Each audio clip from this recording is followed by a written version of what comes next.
Everyone says you should have a hobby. How the fuck do you find a hobby as an adult? Well, I feel like you just gave such a good example, right? What did you like when you were younger?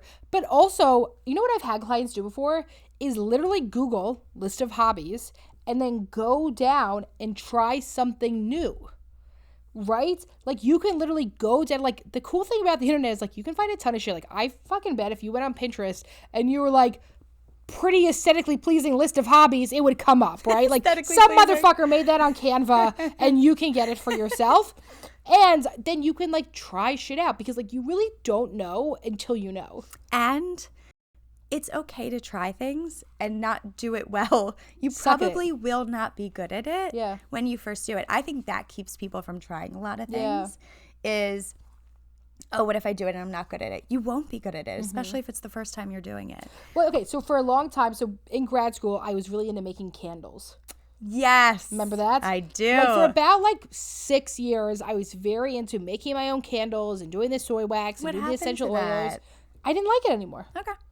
And I think also because it started to become not about like creating something, people wanted them and it was then presents and then it was like refilling them for the office at one point. Yes, we did it for like one of our, we made those little candles. Yes, right. You know what I mean? Like we did it for them, like a promotional thing and a networking thing. And like, it just wasn't fun anymore. And I think that's one of the things is like, especially as millennials, like I feel like we're the only generation that tries to monetize our hobbies. Like, oh my God, you're really good at that. You should get Etsy. It's true.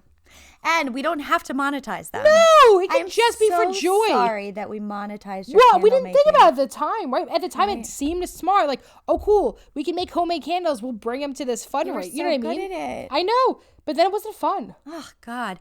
That's another thing, too, to be able to do your hobby until it's no longer fun. Even if you're not monetizing it and you're like, I don't really enjoy doing this anymore. Yes, like I'm not into that. Like the macrame I did. You did.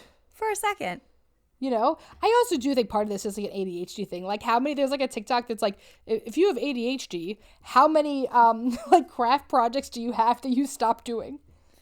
How much macrame materials did you buy? A lot. They're great. There was also a point where, do you remember this, where I was painting furniture? You were doing that. I painted our landlord's side table. I don't know if I was supposed to do that, but I did it. I don't think you were supposed to do that. That's okay. He doesn't know. He definitely does not watch this. Yeah, no shit. There was a point where I was painting furniture. I painted this whole side table gold. I think that was my other landlords. Yeah. My poor landlords. I'm just taking their furniture. So like, but like, it's okay. Like, it's okay to like explore different things, figure out what works. And I know it's hard when you're making like a financial commitment. So you can choose to do like there's like tons of places that do like craft classes. There's places you can go make candles. You can go to Color Me Mine. Oh shit. We're good. We can go to Color Me Mine. Jen's mic is falling. Things are chaotic here. Once again, you can go to Color Me Mime. Just keep going. Color Me Mime. This is not an advertisement. Not the best. For Color Me Mine. And here we are. Right? So like, I love Color Me Mime. Is it Color Me Mime? I don't know. Remember when you were mime for Halloween? You pick out, what's the worst is when you pick out those guys. Yeah. Yes. Thank you for reminding me of that blocked memory. No problem. Oh my God. That's going to haunt me now. Do you know how you go to Color Me Mime and you pick out all those colors and you're like, this is going to look so good, and then it comes out of the kiln and it looks like shit.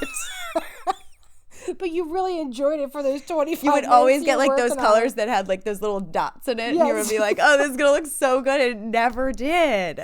You know what I mean? So what I would say is like, try something new and hard and unpleasant and weird and figure out if you like it. Just because other people have that hobby doesn't mean it has to be yours. And it doesn't mean that it has to look the way you think it's going to, right? Yes. A hobby can be, I sing loud as shit in my car and it sounds horrible. And you can love that and it can give you joy. It can, and to piggyback off of that, it can be driving in your car, right? Yeah. Like you can just go for a drive. That can be a hobby, right? Yeah, it can be going on a hike, going for a walk. How does this work for me? How does this not work for me? Let's move on to another question. Yes.